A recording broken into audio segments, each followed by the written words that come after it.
As Gregor Samsa awoke one morning from uneasy dreams, he found himself metamorphosed in his bed into an insect-like vermin of grotesque proportions.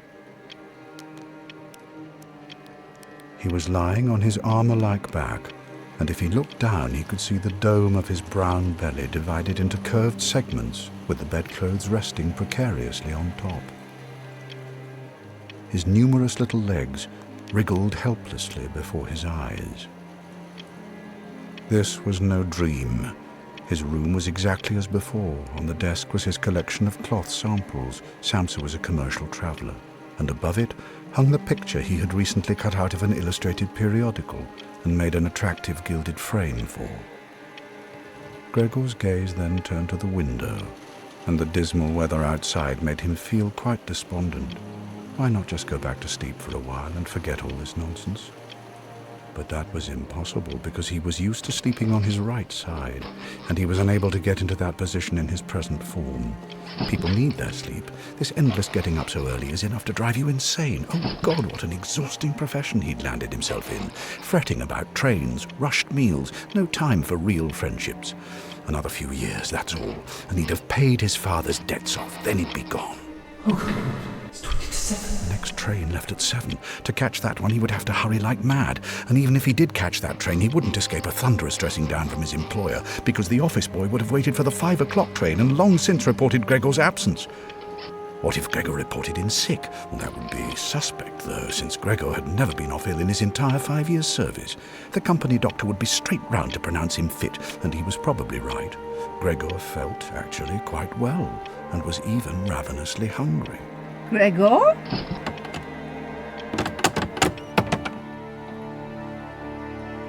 Gregor? Gregor? Almost quarter to 7.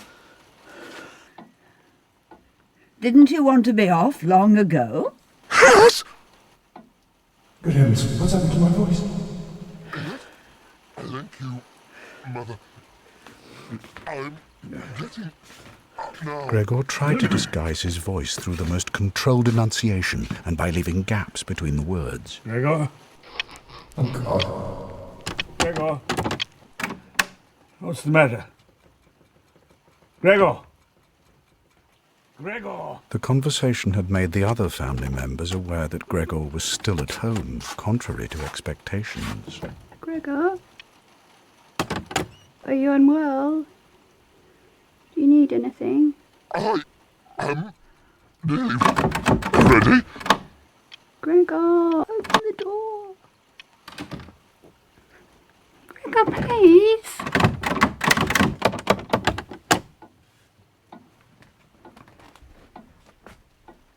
Gregor, it's very late.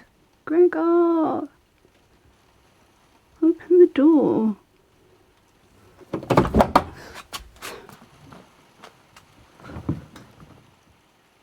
The wooden doors must have muffled the sound enough to convince the others that there was nothing seriously wrong, as Gregor's mother shuffled off and his father made his way to the table, which was adorned with various dishes because for him breakfast was the most important meal of the day, which he stretched out for hours, reading through a variety of newspapers. At this point, Gregor just wanted to be left in peace, get up, get dressed, and above all, have some breakfast. He had absolutely no doubt the change in his voice was nothing more than the sign of an oncoming cold, an occupational hazard of the commercial traveller. Throwing off the bedclothes was quite simple. He just needed to puff up his abdomen and they fell off by themselves. But after that it became difficult. He would have needed arms and hands to get himself upright. Instead of that, however, he had only these numerous little legs, which he simply could not control. He could have done with some help, but of course the doors were all locked. If he could just get his head out, maybe his body would follow. But if he ended up falling, it would be a miracle if he didn't injure his head, and he could not afford to be rendered unconscious at this juncture.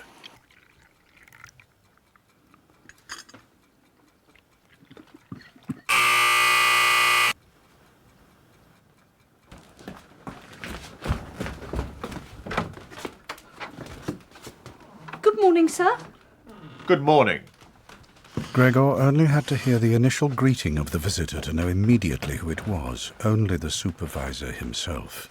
Did he have to come, thereby demonstrating to the entire innocent family that the investigation of this suspicious affair could be entrusted only to the judgment of someone as senior as himself? Mr. Samsa. Mrs. Samsa?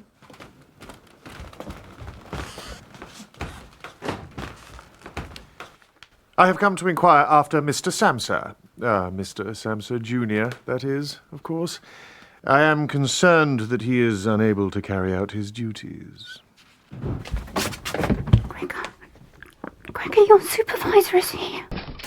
I heard something fall in there.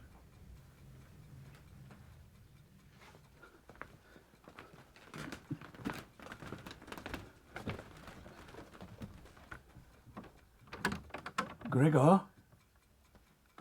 your supervisor is asking why you didn't leave by the early train. We don't know what to tell him. He wants to speak to you in person. Please, open the door. I'm sure he will be kind enough to excuse the untidiness of your room.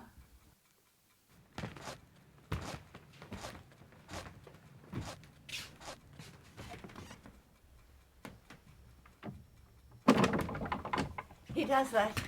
He locks all the doors at night, from staying in boarding houses.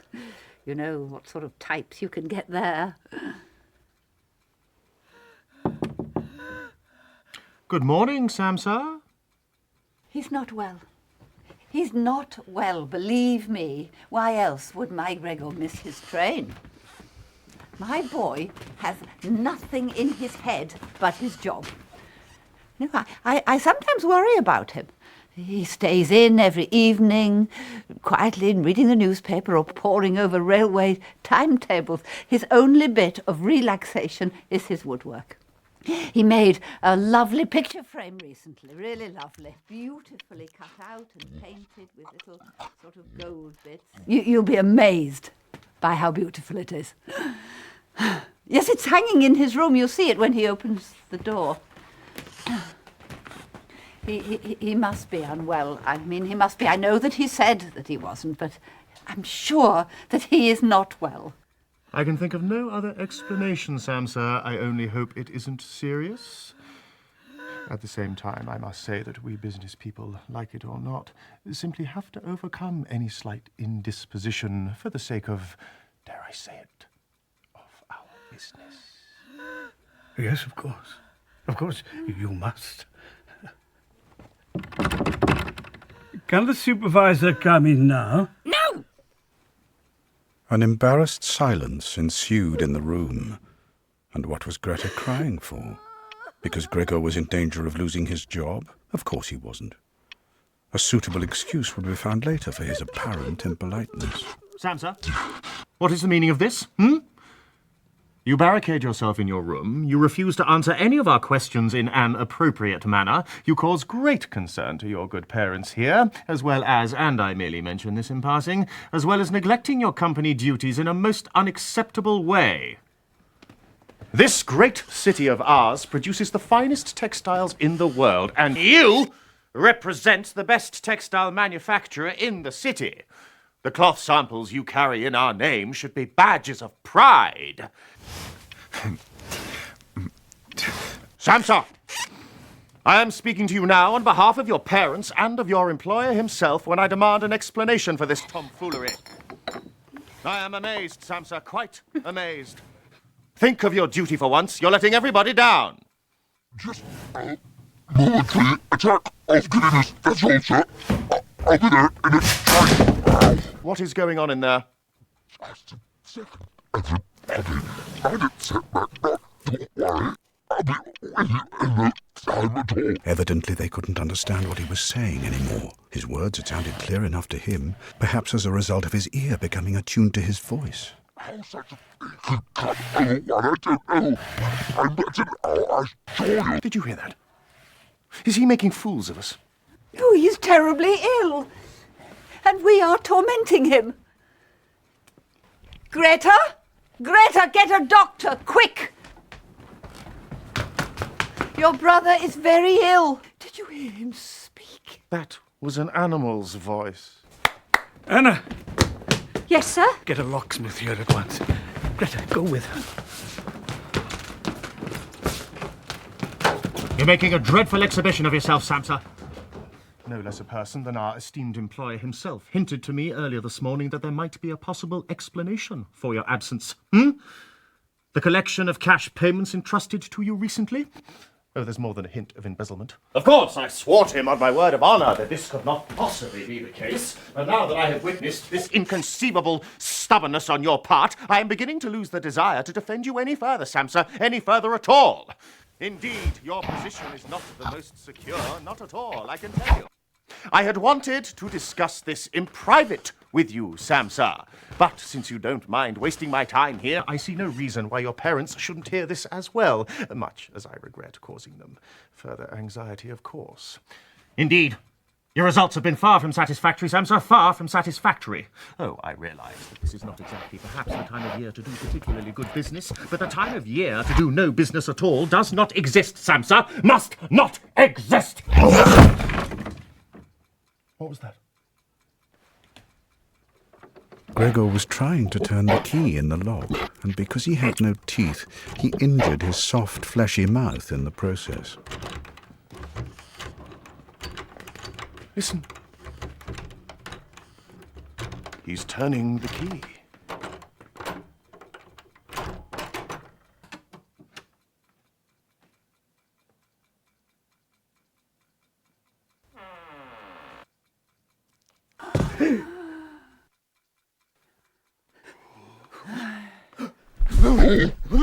Mother! Don't you see me? So don't know. It's me, Gregor. Don't alarm yourself. Mother?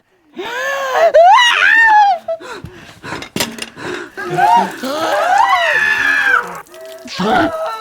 Please, wait, don't go. I beg of you. I can explain everything. You see, sir, I am not stubborn. I am willing to work. I'm going to get dressed. Back up myself isn't beyond that. Trading no time. It's a hard life, but I wouldn't be without it. Don't let me down at the office, sir. I have to provide for my parents and my sister. People get me one idea about us commercial travelers, sir. Because one about breaking in the money when it's not accurate at all, sir. I assure you. I work very hard. Put in a good word for me, sir. Sir!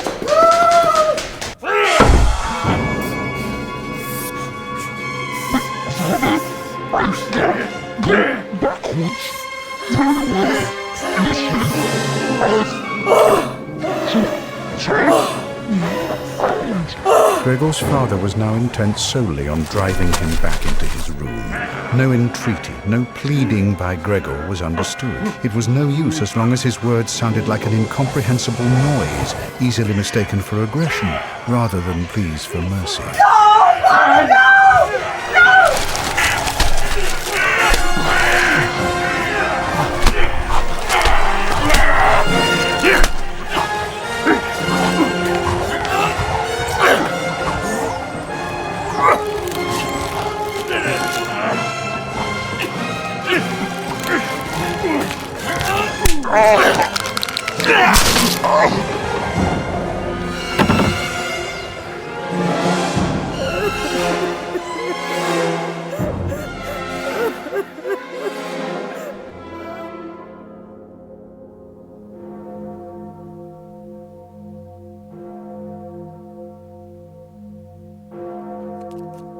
Not until late that evening did Gregor wake from his deep, exhausted sleep. The electric street lamp cast faint patches of light onto the higher parts of his room, but down on the floor it was dark.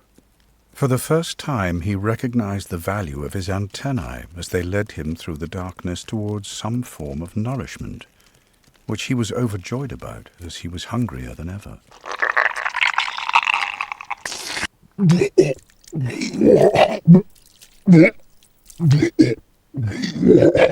He was filled with remorse as he realized his sister had put it there deliberately, knowing that milk was his favorite food. In the drawing room, as Gregor could see through the gap in the door, the evening lights were on. He was filled with pride at the thought that he had provided his family with such a lovely apartment and comfortable lifestyle.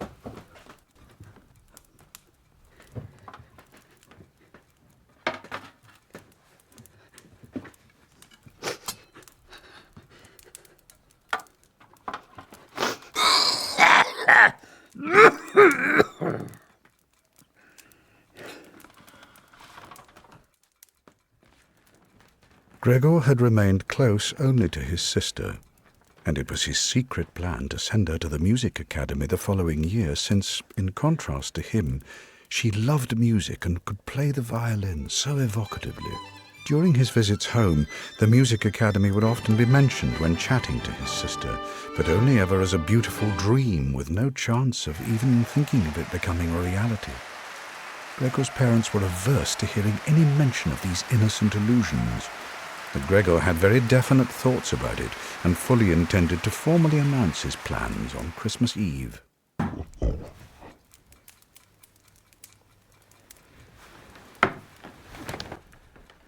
Now what does he think he's up to?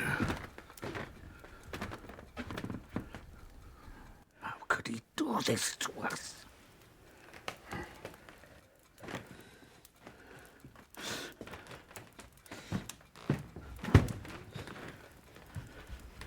Would you like another beer, Father? No. I could get the caretaker to fetch you. No! Thank you.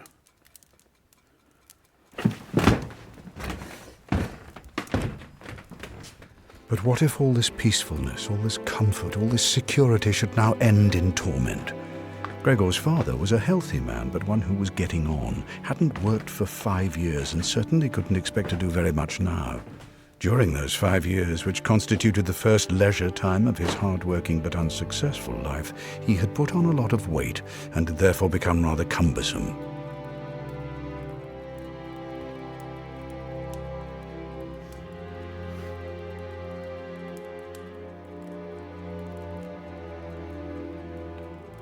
And was Gregor's elderly mother really now expected to earn money, suffering from asthma as she did, finding it exhausting to even walk around the apartment and spending every second day on the sofa by the open window, struggling for breath?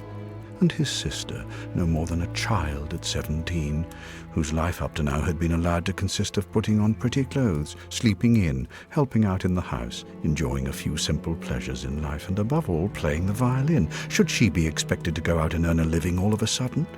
Such thoughts filled Gregor with shame and remorse, and he forced himself under the couch, where he immediately felt more at ease, and only regretted that his body was too wide to fit completely underneath.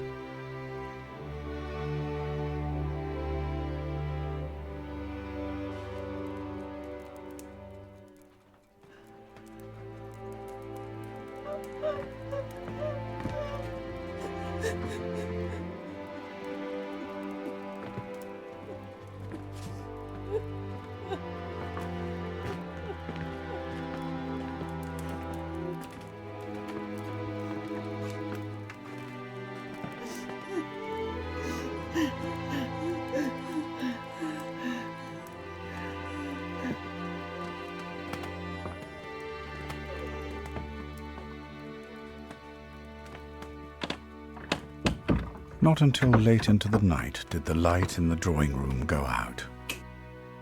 He could clearly hear his sister's footsteps retreating to bed. He knew that now no one would come to visit him before morning, so he had plenty of time to think over how he was to reorganize his life. Good night, Greta.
Seeing that Gregor hadn't touched the bread and milk, Greta had brought him a whole selection of morsels to see what he liked, and very considerately she withdrew from the room as quickly as she could, since she knew that Gregor would not eat in front of her, and then even turned the key to tell Gregor that he could proceed at his leisure.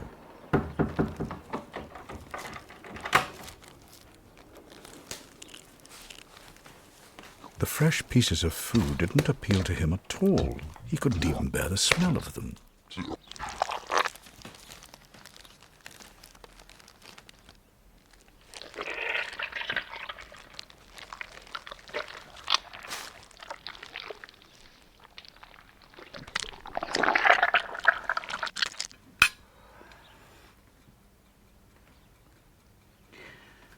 Would you like a little more coffee, Father? Hmm?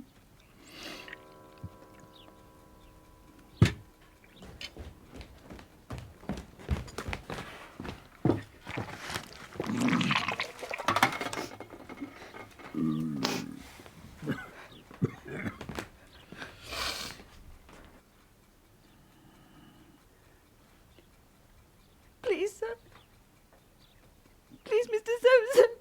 Please let me go, I beg of you. I peeped in today, sir. Forgive me. In there, sir, I did. Mr. Sampson, for the love of God, and I saw it. I saw it. I am very sorry, Mrs. Sampson. But I can't stay here any longer. I won't breathe the tiniest word about it, ma'am. I swear, in God's name I won't, sir. But with that in there, I can't. All right. Shh.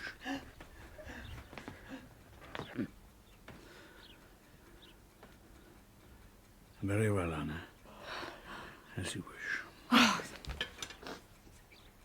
Thank you, sir. Thank you, Mr. Sampson. Thank you. Thank you, ma'am. Thank you, miss. Thank you.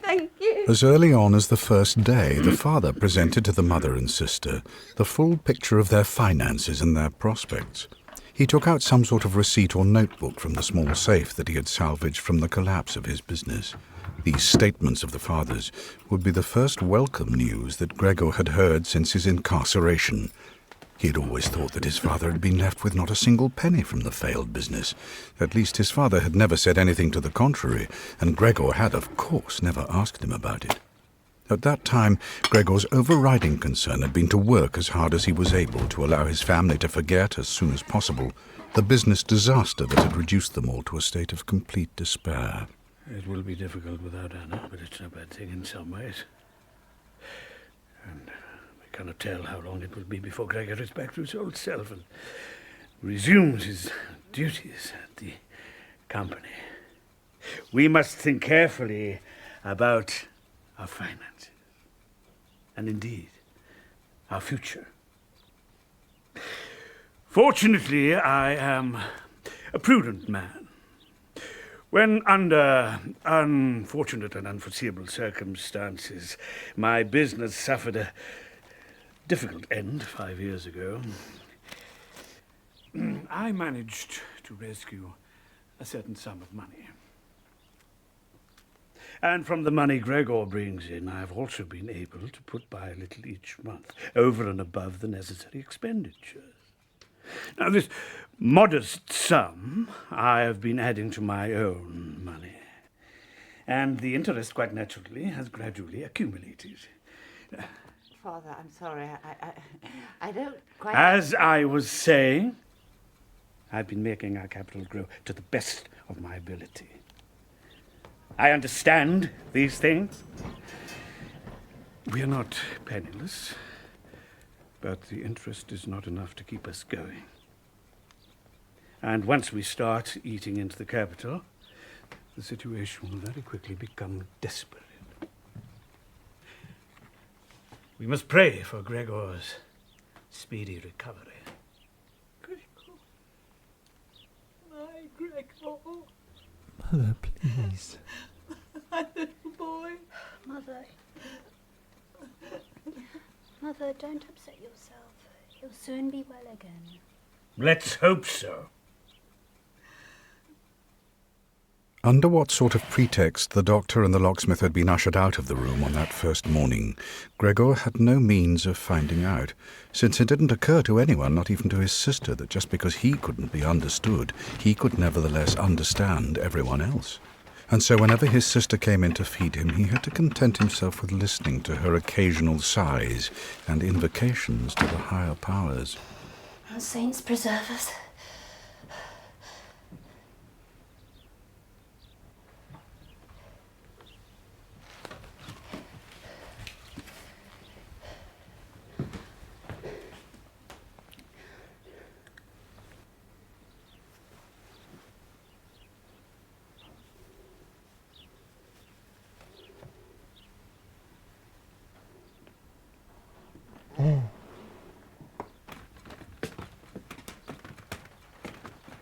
Knowing that Gregor couldn't make himself understood, Greta had made the effort to grasp what it was that he wanted. She pushed his old chair to the window so that he could climb up onto it and look out from time to time. In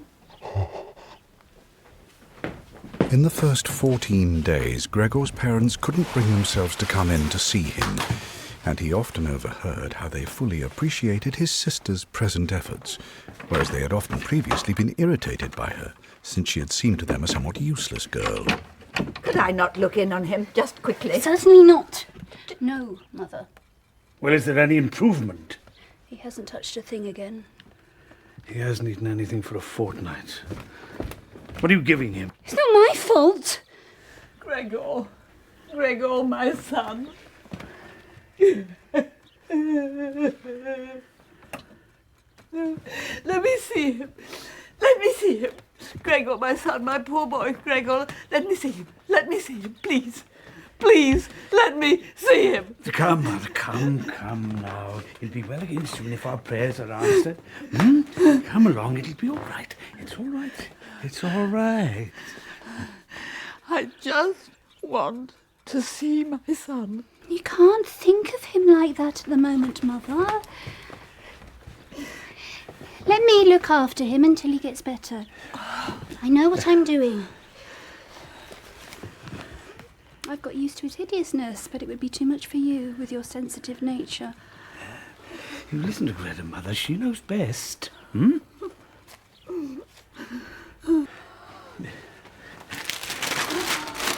There.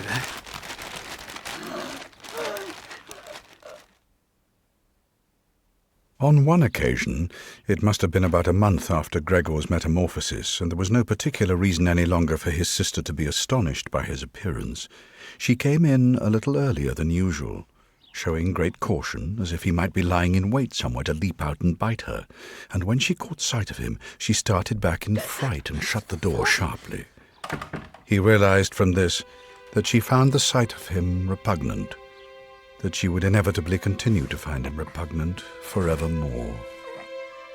In order to spare her from having to look at him, he carried the bedsheet to the couch and arranged it in such a way that his sister couldn't see him, even if she bent down, a task that took him 4 hours.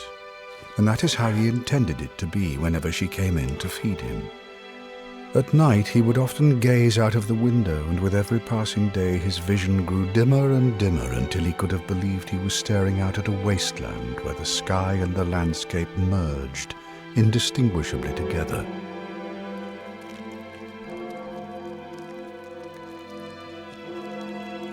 The monotony of his existence was stultifying.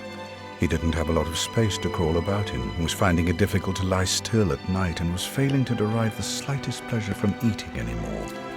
So he adopted the habit of climbing all over the walls and ceiling as a distraction.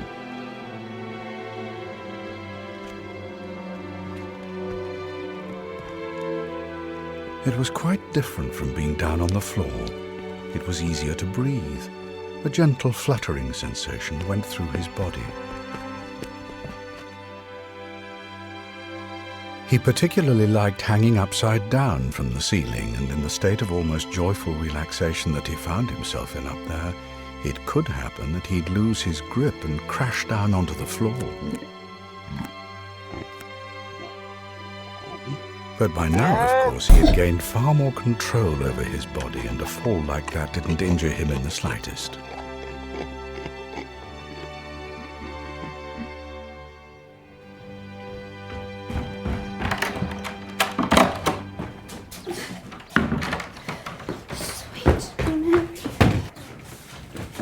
His sister noticed this new pastime that Gregor had found for himself. He left behind traces of the sticky substance from his clambering around, so she seized on the idea of making as much room as possible for him to crawl about in.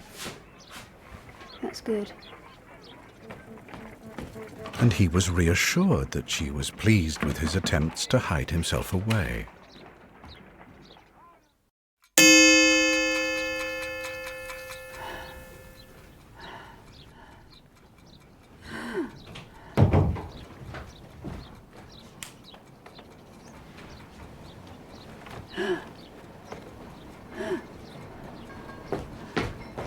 Mother?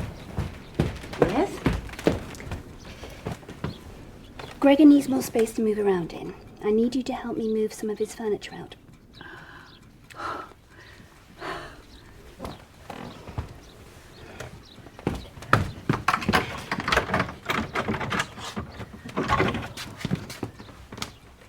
The sister went ahead to check that everything in the room was in order. And only then would she allow the mother in.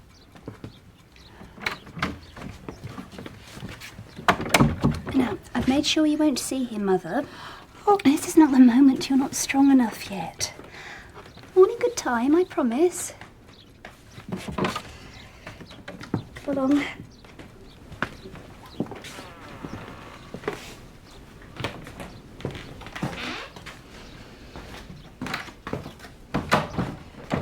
Right. Let's start with the bedside cabinet. Then we can remove the desk. Gregor was alarmed by Greta's words. For a start, the bedside cabinet had all his woodworking tools in it. Be careful, Greta. You'll hurt your back if you try to lift it like Go that. first, Mother. We have to move it somehow or other. You get that end. will never manage it before Father. What did she think? Did he really wish to allow his cosy room, so welcomingly furnished with heirloom pieces, to be changed into a cavernous space in which he would undoubtedly be free to crawl in all directions, but at the same time quickly and completely forget his human past? Nothing should be removed. Everything had to stay. Right. The desk. And if the furniture did prevent him from this ridiculous clambering around, then it wasn't a drawback, but a great advantage. Get that end. I'm not sure this is right. Mother, what is the matter now? Oh, well, when I look at the empty space by Gregor's bed, it makes me feel sad. And I just wonder how he would feel. Feel? What do you mean, feel? Let's get a move on.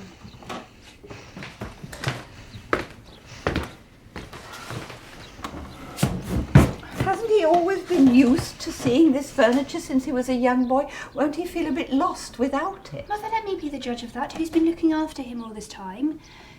He needs the space to crawl about in. He had come perilously close to forgetting his human past, and only been shaken out of it by the sound of his mother's voice, which he hadn't heard for so long. Don't you think that by removing his furniture, we are showing him that we have given up all hope of him ever getting better?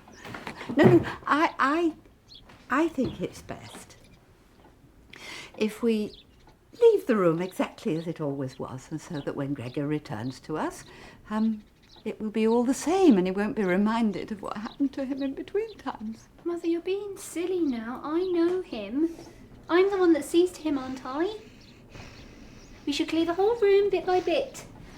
Now come along, take that end again. Was the motivation behind his sister's determination to take away everything that was dear to him entirely selfless?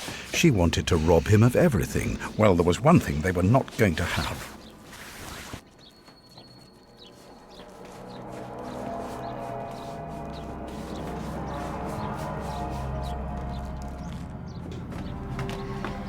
I'm not sure if we'll be able to manage the wardrobe. It looks awfully heavy.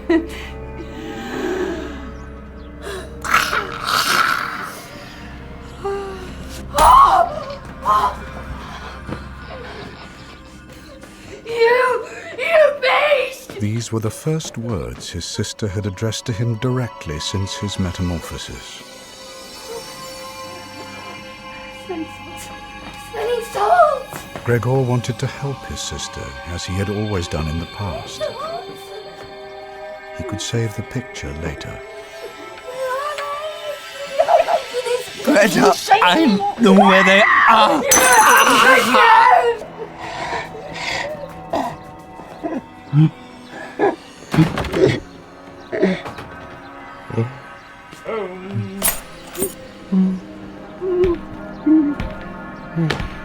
What is going on? Let's take heaven's your home. Gregor's broken out, mother's fighting in there. He has he? I knew it. I kept saying it, but you women wouldn't listen. It's all right. Father's home. He'll see to Gregor. Gregor had never really pictured his father the way he stood there now. Was this still his father? The same man who used to be lying wearily ensconced in his bed when Gregor left for work? The same man who used to greet him in his dressing gown from his armchair, unable even to stand up, but only raise a hand in a gesture of welcome when Gregor returned from work in the evenings?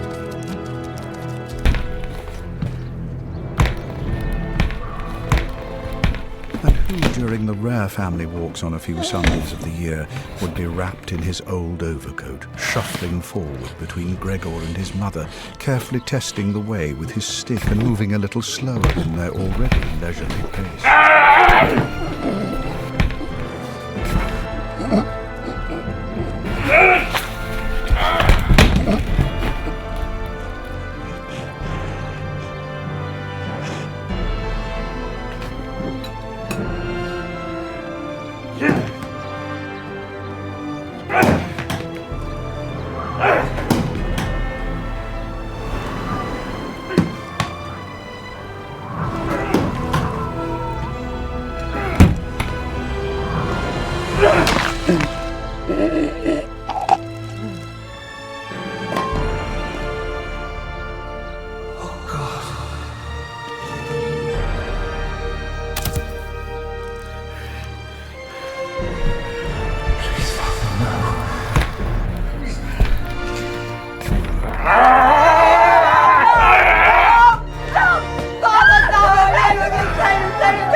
With his last look back before he lost consciousness completely, Gregor saw how his mother threw her arms round his father, and her hands grasping at him, she begged him to spare Gregor's life.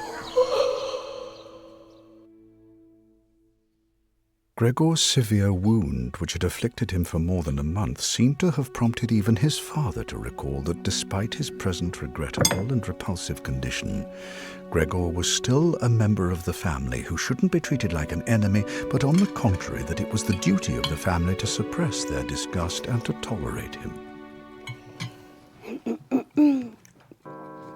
Father, Mother, I've been thinking. I would say that we've been rather unkind to Gregor. A few weeks ago, we were very hostile to him, and he must have got the impression that we have given up hope with him. If we're ever to get him back, we must think about him in a positive way. Since that last time when he broke out, he's been very well behaved. He hasn't done anything silly. As a sort of reward, I suggest we leave the door to his room slightly ajar for 1 or 2 hours every evening. You won't be frightened, will you, Mother? No. That's a lovely thought, Greta dear.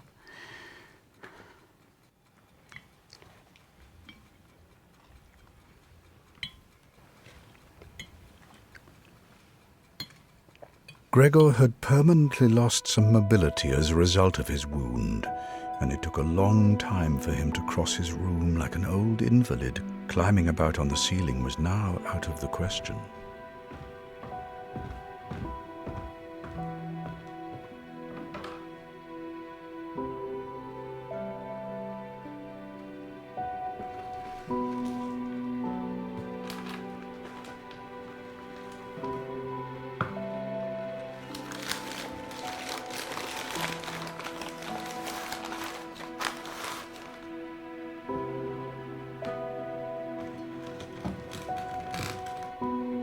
But this privilege of being allowed to watch the family for 2 hours every evening compensated him totally, in his opinion, for his deteriorating condition. He could listen to their conversation with general consent, unlike before.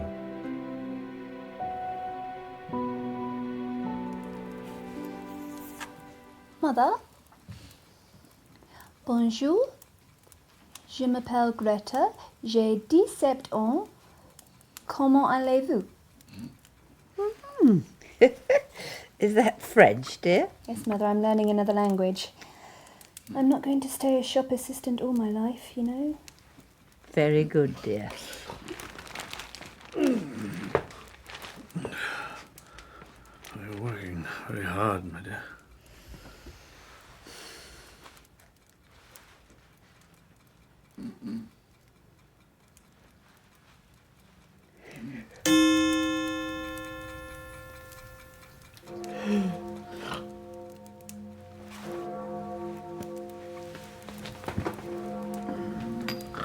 Father, come along, Father. It's time for bed. Oh, this is a life, eh? Peace and quiet in my old age. You are both a great comfort to me.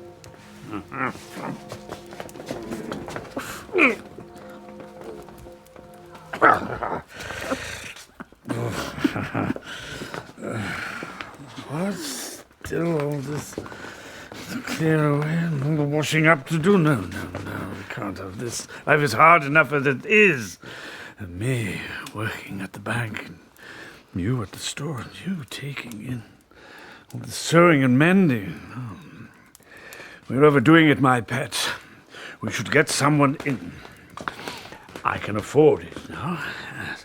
I shall see to it. I shall see to it. If you wouldn't keep making a mess of your uniform, that would be a help. As much as Mother keeps cleaning and pressing it, you keep dropping half your dinner down it. Stuff and nonsense. Are you coming to bed soon, my dear? Good night, Greta. Good night, Father.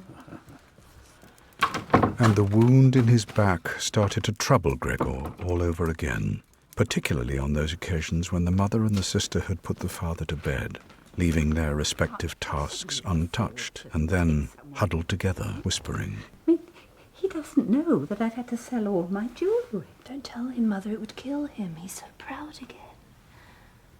We'll manage somehow. Let him get some money. We should move to a smaller apartment. How could we?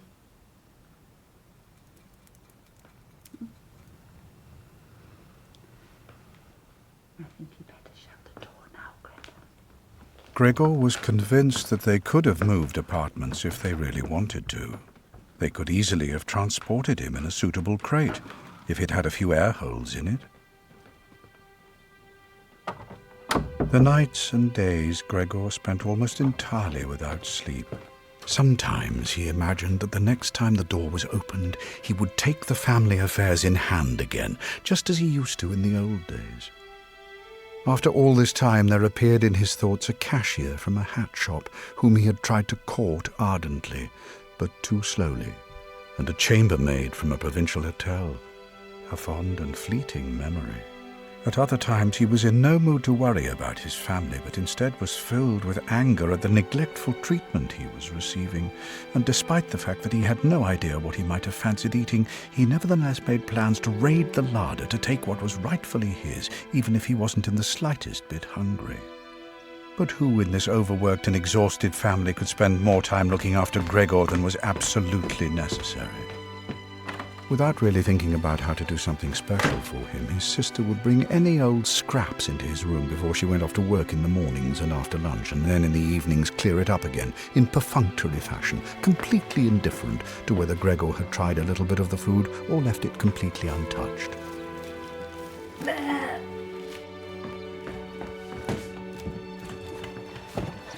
He always hoped that when his sister came in, the sight of his situation would act as some sort of reproach to her. But he could have waited there for weeks without achieving any improvement in her attitude. She could see the state of things just as well as he could, but she had simply decided to do nothing about it.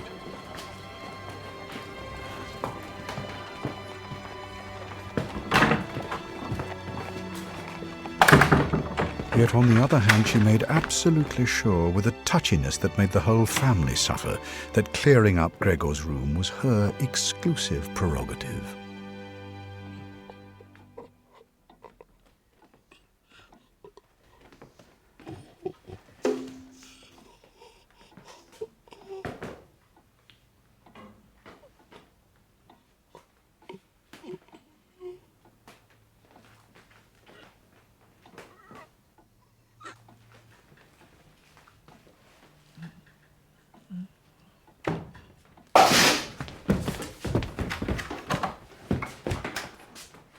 What do you think you're doing?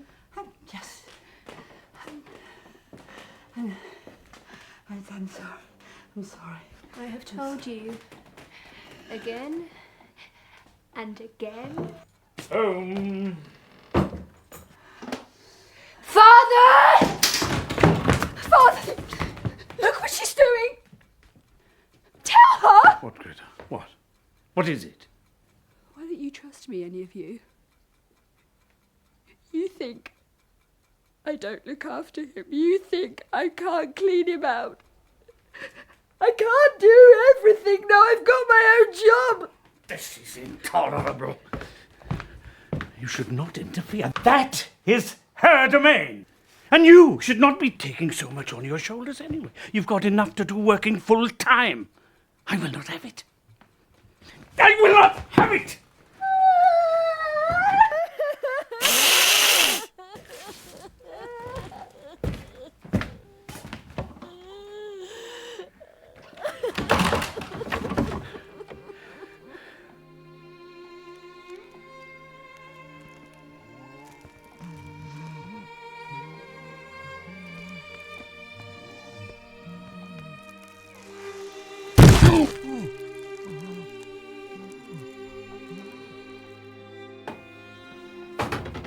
Morning! But even if the sister, exhausted from her job, was already fed up with looking after Gregor the way she used to, the mother would not have needed to intervene, and there would have been no reason to neglect him, because the cleaner was there now.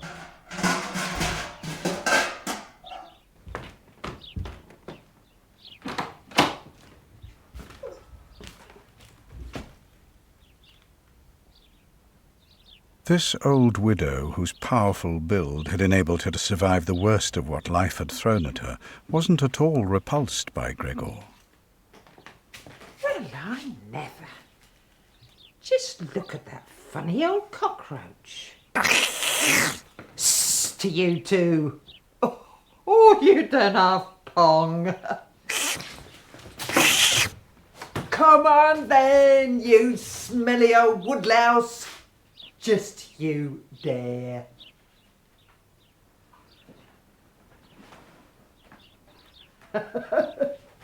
That's better. I think we understand each other just fine. Oh, yeah.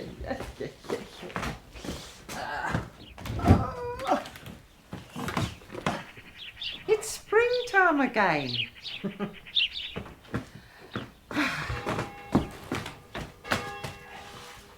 A quick once over for you, Mr. Cockroach, because you are a bit of a stinker. Never mind, can't help it, I suppose. If only this cleaner had been told to tidy his room up instead of being allowed to disturb him pointlessly just because she felt like it. But you ought to try and take more care of yourself. You are a bit of a mess, if you don't mind my saying so.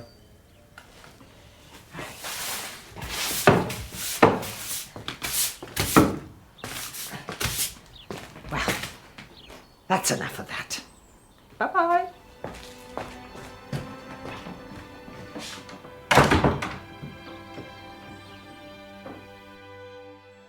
Gregor now hardly ate anything anymore, but occupied his long hours with ambling through the detritus in his room.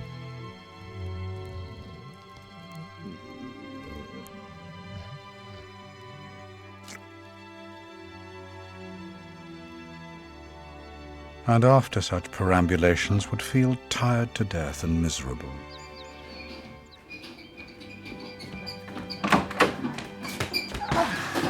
That's me done for the day.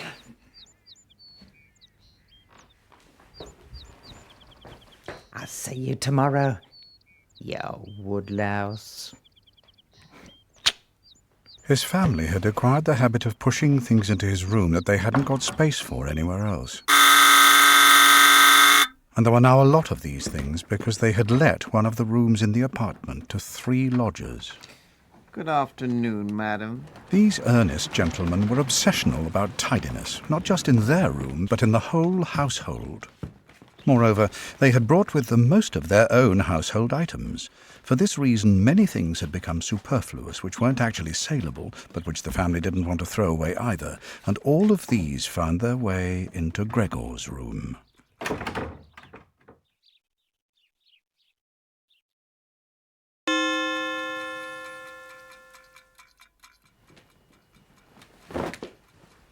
The lodgers took their supper in the drawing room. They sat down where the family used to sit in the old days, unfolded their napkins, and the one who was sitting in the middle, and appeared to be regarded as in charge by the other 2, picked up his knife and fork.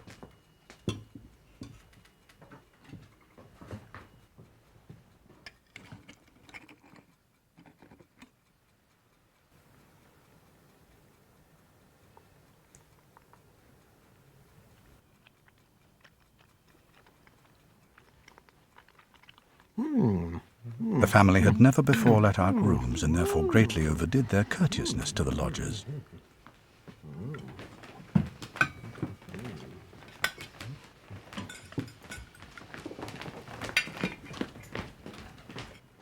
The family themselves ate in the kitchen, but the father came in to verify the lodgers' satisfaction.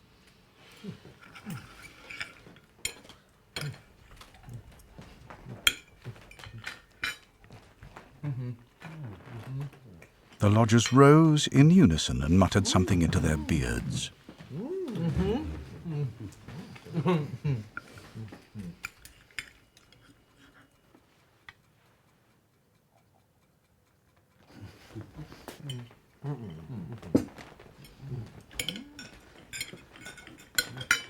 When they were alone again, they ate without speaking.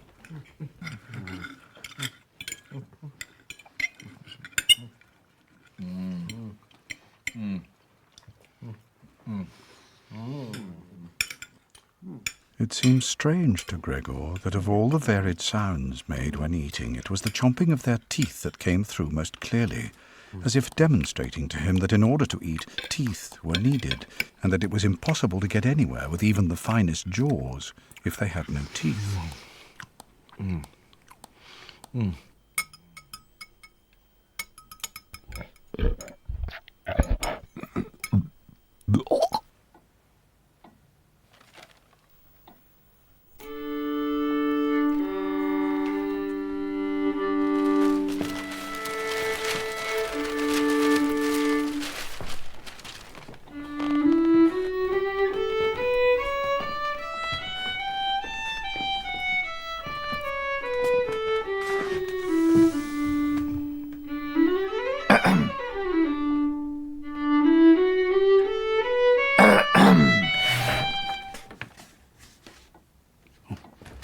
If my daughter's playing is disturbing the good gentleman, it shall be stopped immediately. On the contrary. On the contrary. Perhaps the young lady would like to come into the greater comfort of the drawing room and play for us here. Oh, most certainly. Most certainly. Gentlemen, thank you, thank you. Too kind, I'm sure. The gentleman stepped back into the drawing room and waited. Soon the father arrived with the music stand, the mother with the sheet music, and the sister with the violin. The sister then got everything ready to play. The father leaned against the door in his buttoned-up livery jacket, his right hand thrust between two of the buttons, whilst the mother was offered a chair by one of the gentlemen.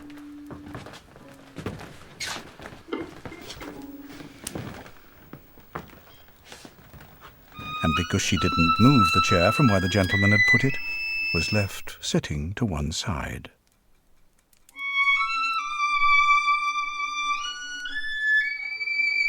It was on that very evening, and Gregor couldn't remember hearing the violin in all this time, that there came the sound of it being played again.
Could Gregor be an animal if music moved him like this? It seemed to him that this music was showing him the way to the unknown nourishment he craved.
His sister shouldn't stay with him by force, but of her own free will, and he would confide to her that he had fully intended to send her to the music academy, and that if the current unfortunate circumstances hadn't prevented it, he would have announced it to everyone last Christmas. Christmas had surely been and gone by now, hadn't it? At this announcement, his sister would be moved to tears, and Gregor would raise himself up as far as her shoulders and kiss her neck, which he had kept free of ribbons or collars since she had started working in the shop.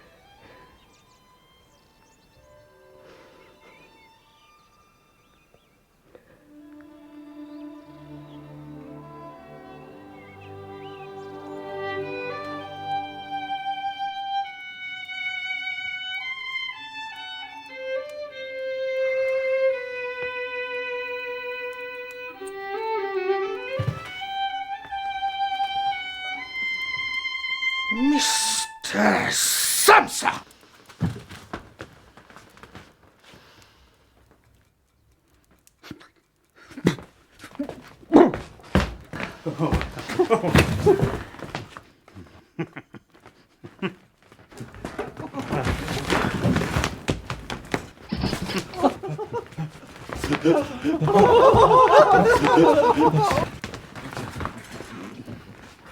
I demand an explanation. Do we not? Indeed we do. Quite so.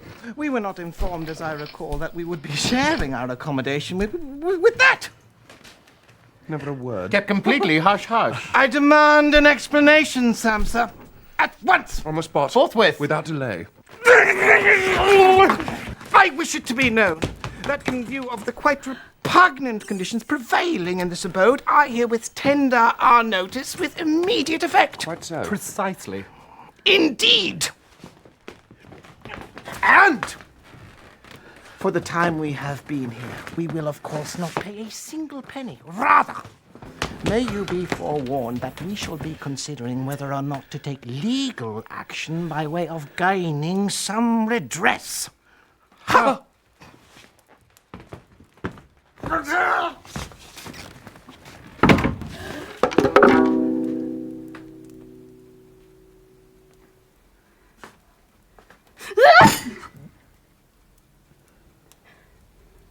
Mother? Father? We cannot go on like this. If you cannot see it, I can. I refuse to utter the name of my brother in front of this monster. I will say very simply, we must be rid of it. We have tried our best to look after it and to tolerate its presence. I don't think anyone can blame us now. We have suffered enough!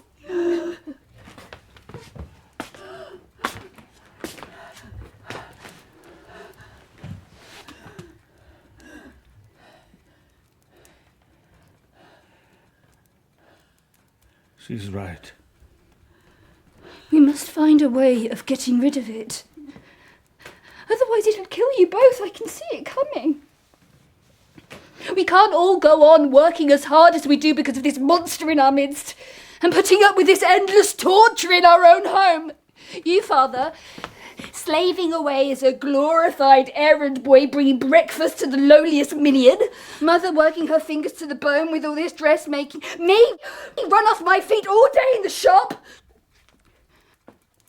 And then there's the mess.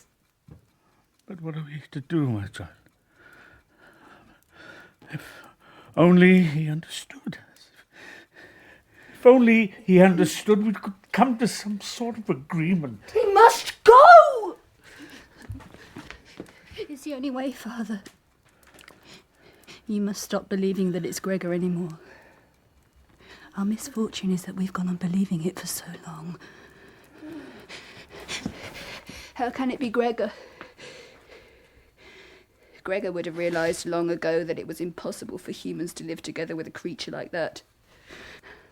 He would have left us of his own free will. We would lose our brother, but we could go on with our lives and hold him dear in our memories. But as it is, This creature persecutes us, drives our lodgers out so that he can occupy the whole apartment. Look, he's starting again. Don't you dare! Haven't you done enough already? Leave him. Leave him. Look, he's going back to his room. Gregor began his efforts anew. When he had completed the turn, he started to move straight ahead. He was amazed by the considerable distance which separated him from his room, and couldn't understand how, in his weak state, he had covered the same distance just a short time beforehand, and scarcely been aware of it. It was only when he was at the doorway that he turned his head.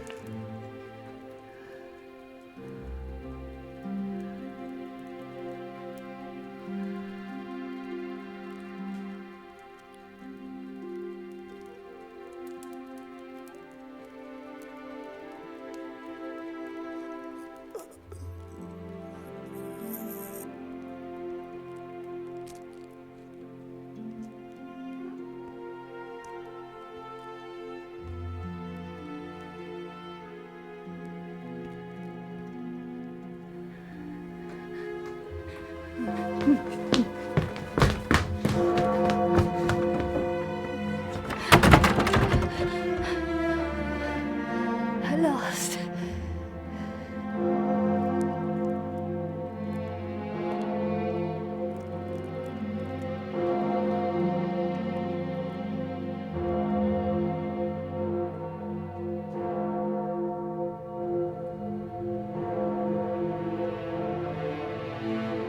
And now, Gregor asked himself.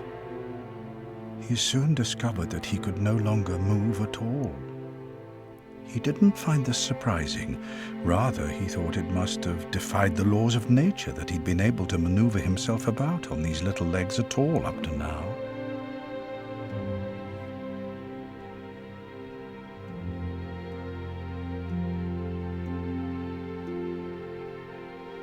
Apart from this, he felt relatively comfortable. It was true that his whole body ached, but it was as if the pain was getting weaker and weaker and would eventually disappear altogether. He now even scarcely felt the rotting apple in his back and the inflamed area around it.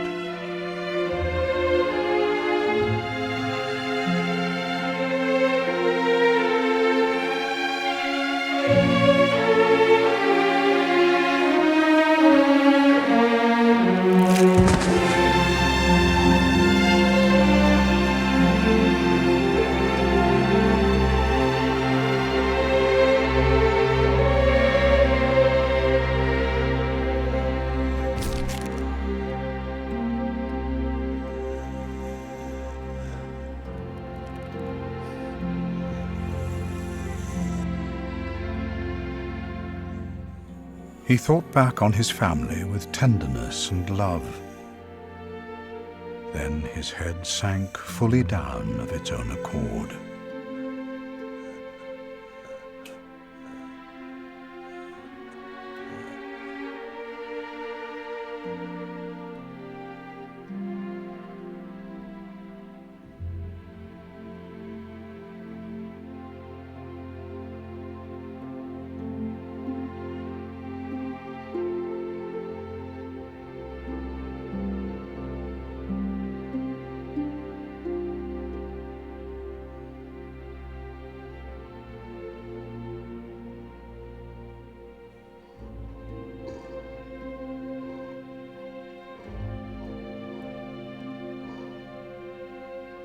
His opinion that he had to disappear was, if at all possible, even more resolute than his sister's.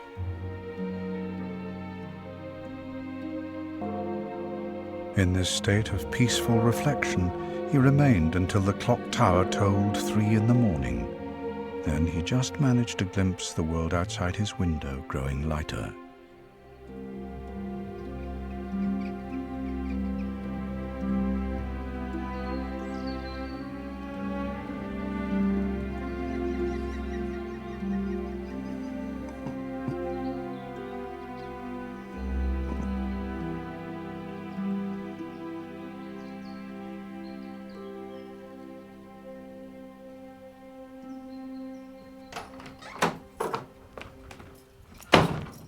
Morning!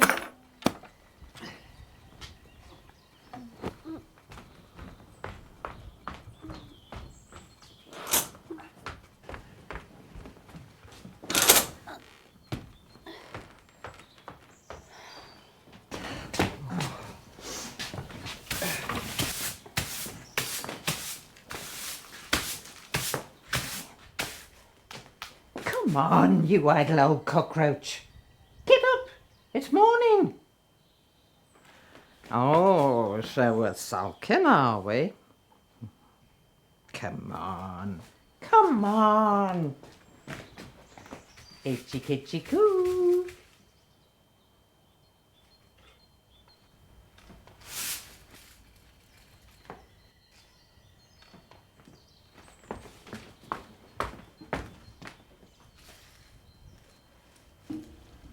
Well, never. Here! Come and look at this! Dung beetle's gone and kicked the bucket. Well and truly kicked the bucket.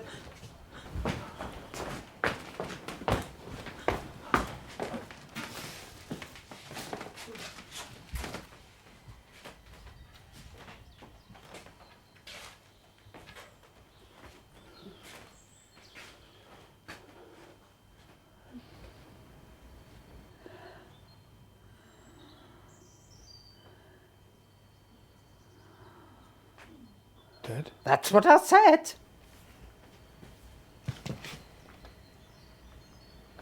Stiff as a board. Thanks be to God.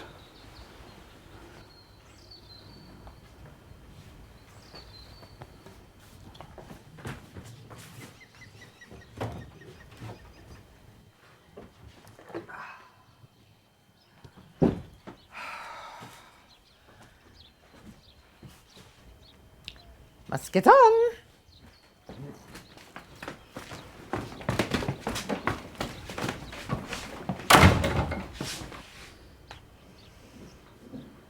Nothing left of him.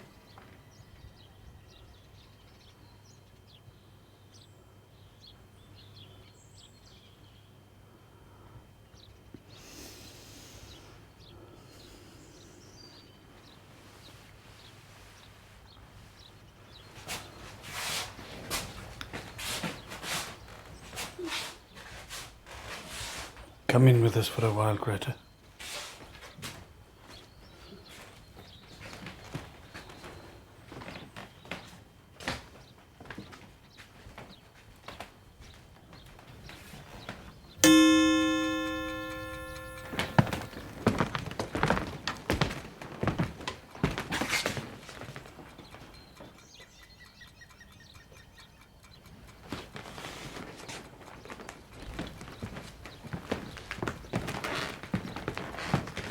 Where is our breakfast?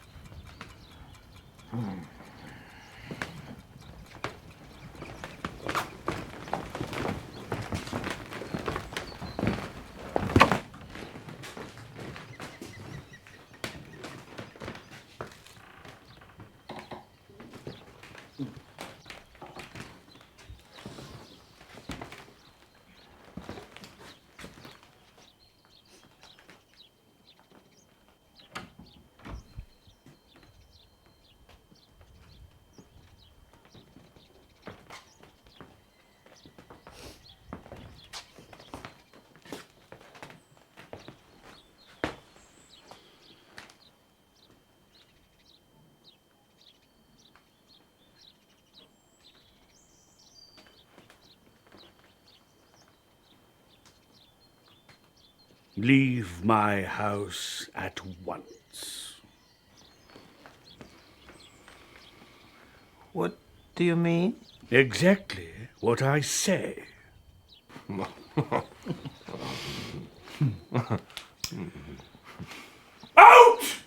All of you! Now! All right. We'll go then.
That's me done for today.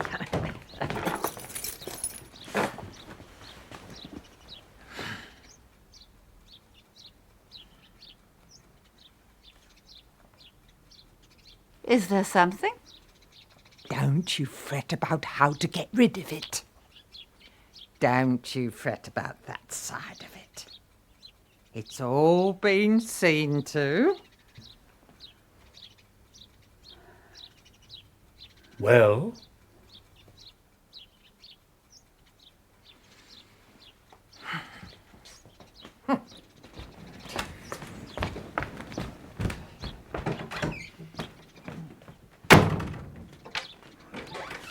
And a very good morning to you, too. I shall dismiss her tomorrow.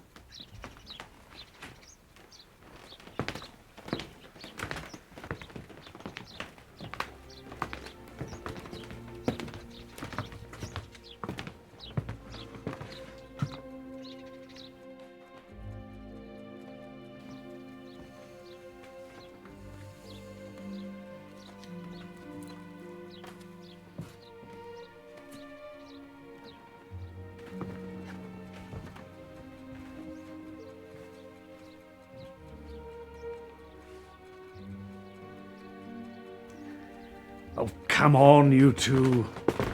We must put all this behind us. Pay me a little attention now.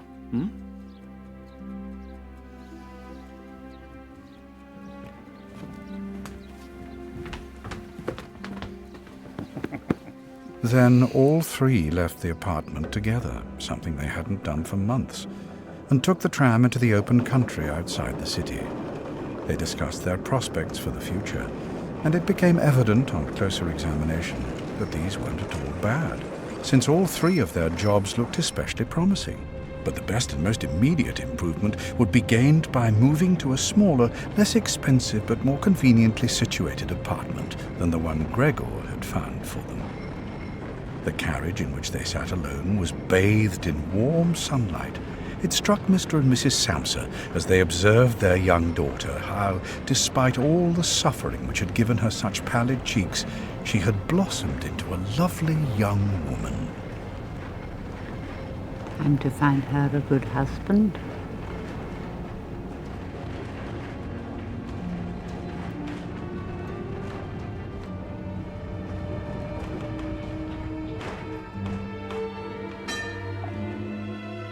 And it was like a confirmation of their newfound dreams and aspirations that at the end of their journey, their daughter was the first to rise to her feet and stretch her young body.